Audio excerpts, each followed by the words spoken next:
Hi everyone, welcome back to my channel. I am Dr. Whitney Kosters, Professor of English, and today we are going to take a deep dive into one of the most unsettling and thought-provoking short stories in American literature, Flannery O'Connor's A Good Man is Hard to Find. This story, first published in 1955, is one that lingers in readers' minds, not only because of its shocking violence, but because of the complex moral and philosophical questions that it raises. It's a story that unsettles, disturbs, and refuses easy interpretation. It's darkly funny, deeply ironic, and ultimately tragic. And like much of O'Connor's work, it has divided readers for decades. Some see it as a bleak commentary on human nature, others as a religious allegory about grace, and some are just quite not sure what to make of it. But no matter how you read it, this story forces you to confront the big questions about morality, redemption, and whether people are even capable of real change. Before we break down this story, I want to say that if you're interested in literature and deep analysis, make sure to check out my other lectures and subscribe to the channel. I have plenty more discussions on classic literature, writing, and research that will help you not only understand these works, but actually connect to them. And since the story was written in the 1950s, I wanted to give this video a classic film-like aesthetic to match the era. So I'm using Dehancer Pro, a film emulation plugin that recreates the look of vintage film stock, adding rich textures and colors that feel straight out of a mid-century film. If you want to bring that cinematic analog feel to your own videos, you can check out Dehancer using the link in the description, and you'll also find a discount code there for 10% off.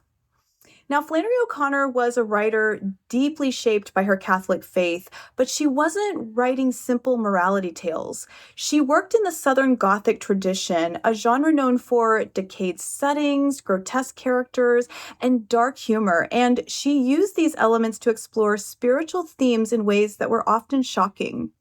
Southern Gothic literature often features deeply flawed characters, an underlying sense of doom, and moments of revelation that often come through violence. Before we even meet the Misfit, O'Connor takes her time painting a detailed portrait of a family that is not only dysfunctional, but wholly indifferent to one another. The grandmother is the most vocal member of the family, nostalgic for an idealized past that never existed. She is vain, manipulative, and desperate to hold on to her position as the moral authority of the family. Her son Bailey is short-tempered, irritable, and clearly resents his mother. There is an implied history of strain between them, which can be inferred through his terse responses and unwillingness to entertain her nostalgia. And his wife is almost invisible, existing only as a caretaker for the children. John Wesley and June Starr are loud, rude, and openly disrespectful, mocking their elders and showing little regard for anything beyond their immediate desires. O'Connor employs masterful foreshadowing throughout this story. From the very first paragraph, we are introduced to the Misfit through the grandmother's warning, a seemingly trivial remark that will ultimately determine the family's fate. And the grandmother is even prepared for her own death by dressing like a lady. As the narrator says, in case of an accident, anyone seeing her dead on the highway would know at once that she was a lady. And the conversation at Red Sammy Butt's barbecue restaurant further reinforces the theme of moral ambiguity. Red Sammy laments that a good man is hard to find, yet he himself is no moral authority, having just admitted to foolishly trusting strangers. This scene highlights one of O'Connor's key themes: the superficiality of moral judgment. O'Connor also relies heavily on irony. The grandmother, who sees herself as a moral guide, is the very reason the family ends up in danger. Her lies and manipulations lead them down a deserted road, ultimately sealing their fate. Her hypocrisy is further emphasized by her insistence on ladylike propriety, which is rendered meaningless in the face of real danger. Now, the Misfit. He is a real study in existentialism. He is not a typical antagonist. He's articulate, philosophical, and deeply introspective, and his conversation with the grandmother reveals a man grappling with profound existential questions. His most significant remark, Jesus was the only one who ever raised the dead, and he shouldn't have done it. He'd thrown everything off balance, speaks volumes about his worldview.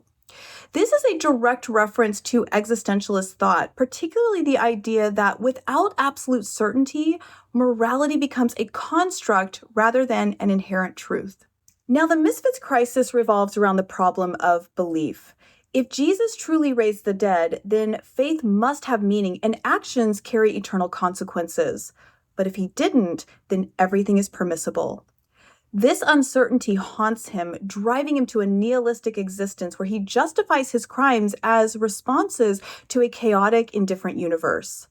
His philosophy echoes the ideas of Jean-Paul Sartre and Albert Camus, particularly the notion of the absurd, the tension between humanity's desire for meaning and the apparent meaninglessness of the world. The Misfit is haunted by a lack of certainty, but he doesn't seek redemption. He actively rejects it. He sees life as an arbitrary sequence of events devoid of inherent meaning. Unlike traditional villains who act out of pure malice or self-interest, the Misfit perceives himself as a man forced into his role by a cruel and indifferent universe. He's not seeking forgiveness because, in his mind, there is no moral structure that makes forgiveness necessary. To him, the world is either utterly meaningless or governed by an incomprehensible divine plan that offers no logical sense of justice. His statement, "I call myself the Misfit because I can't make what all I done wrong fit what all I gone through in punishment," suggests that he perceives injustice in his fate. He's not a man looking for absolution. He is a man trying to make sense of a world that offers none. This line is crucial because it reveals his deep sense of existential injustice. The idea of suffering is not distributed fairly, that punishment is not proportional to crime, and that ultimately morality is nothing more than an illusion created by human beings to give themselves comfort. This is one of the most profound aspects of the Misfit's character. He understands the weight of morality, but he refuses to accept it as an absolute truth. He is deeply philosophical in his nihilism, a man who has spent years contemplating his existence and coming to a disturbing conclusion. If God exists, then everything has meaning, and he has lived a life of sin that will condemn him. But if God does not exist, then everything is meaningless, including his actions, his regrets, and his suffering.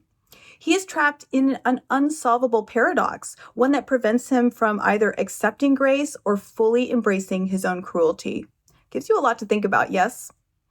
His violence is not impulsive. It is calculated, methodical, almost ritualistic, reinforcing the existential dread that pervades the story.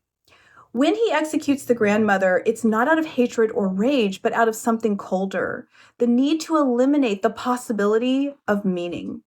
He can't let her live because in that moment, she presents an alternative to his worldview, one where grace and redemption are real, where change is possible. And the Misfit can't allow that possibility to exist because if he does, then everything he has believed about himself, about morality, about the nature of the universe, all of it collapses. Now, in some ways, the Misfit echoes Pontius Pilate in the Bible, particularly in his questioning of Jesus' authority and his famous question, "What is truth?" The Misfit, too, is confronted with the question of divine truth. Was Jesus truly the Son of God? Did he really raise the dead? And the Misfit, like Pilate, is unable to arrive at an answer that satisfies him. His line, "Jesus was the only one that ever raised the dead, and he shouldn't have done it. He'd thrown everything off balance," is one of the most theologically loaded statements in the story. What the Misfit is saying here is that Jesus' resurrection is either the most important event in human history or a dangerous falsehood that has led people to believe in a moral order that doesn't exist. If Jesus truly raised the dead, then the world is governed by divine justice and the Misfit is doomed. But if Jesus didn't, then everything people believe about good and evil is a lie and nothing matters. The Misfit's entire moral structure collapses under the weight of this paradox. This is where O'Connor's deeply Catholic worldview plays into the story. She believed that grace was violent, disruptive, and often painful, that it doesn't come gently, but rather shatters a person's illusions. The grandmother in her final moment may have experienced this type of grace. The misfit, however, is too stubborn, too resistant, too self-convinced to allow himself to be broken in this way. While many interpret the grandmother's final moment as a true epiphany, there is another possible reading that she is simply trying to survive. Her sudden compassion for the misfit, calling him one of her own children, could be seen as a desperate manipulation rather than genuine grace. This ambiguity is a hallmark of O'Connor's writing. She does not give us easy answers. So, was the grandmother changed by the confrontation with death, or was she merely playing the final card in her hand? O'Connor leaves that for us to decide. However, the language surrounding the moment suggests something deeper than mere self-preservation. Up until this moment, the grandmother has been manipulative, self-involved, and shallow. But in this final moment, she seems to experience radical empathy. She sees the misfit not as a criminal, not as a monster, but as another human being who is lost and broken just like she is. The moment she reaches out to him, calling him one of my own children, it's striking because it's the first time in the story that she extends compassion to someone other than herself. And perhaps the misfit realizes this because he says something that has puzzled readers for decades. She would have been a good woman if there had been somebody there to shoot her every minute of her life. What he means is, in her final moment, facing death, the grandmother finally became real. In other words, it took the immediate presence of death to strip away all of the grandmother's illusions and force her to confront life with complete sincerity. If she had lived every moment as though she were standing at the edge of life and death, with no time for self-deception, she might have been capable of goodness all along. If we accept that her transformation is real, then it means that grace can come even at the last possible second, that redemption is always possible, even for the most flawed among us. But if we accept that her transformation is just another act of manipulation, then it suggests something darker, that human beings do not change, that even in the face of death, we cling to the same selfish instincts that have guided us throughout our entire lives. O'Connor's story remains as relevant today as it was when it was first published. In a world where moral certainty feels increasingly fragile, where people struggle to find meaning in a chaotic universe, A Good Man is Hard to Find forces us to confront the biggest existential questions.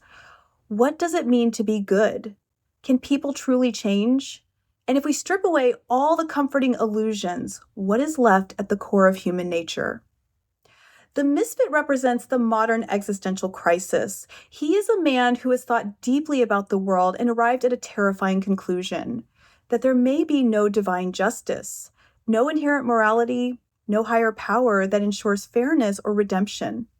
His struggle is not just one of violence, it's a struggle of belief ultimately. The grandmother, on the other hand, represents the traditional view of morality, the idea that goodness is tied to politeness, social conventions, and appearances. But by the end of the story, she's stripped of all of those things. No family, no status, no control. And in that moment, when all of her illusions have been taken from her, she finally sees the misfit for what he is, a lost soul, not a monster. This tension between certainty and doubt, between grace and nihilism, between redemption and rejection, is what makes this story so powerful. It's not just about a grandmother and a criminal. It's about all of us, really, about the choices we make when we are confronted with the deepest, most unsettling truths about life and death. O'Connor does not give us an easy moral lesson. She doesn't tell us that good will triumph over evil or that redemption is guaranteed. Instead, she presents us with two characters, one who finds grace in her final moments and one who refuses to accept it. And in doing so, she forces us to ask, who are we in this story? Are we the grandmother clinging to illusions until we are finally broken? Are we the misfit rejecting grace even when it stares us right in the face? Or are we somewhere in between, still searching for meaning in a world that doesn't easily provide it? That's why this story really endures, because it does not just challenge its characters, it challenges the readers. As always, I'm interested in starting a discussion with you. Please drop a comment and let's talk about this.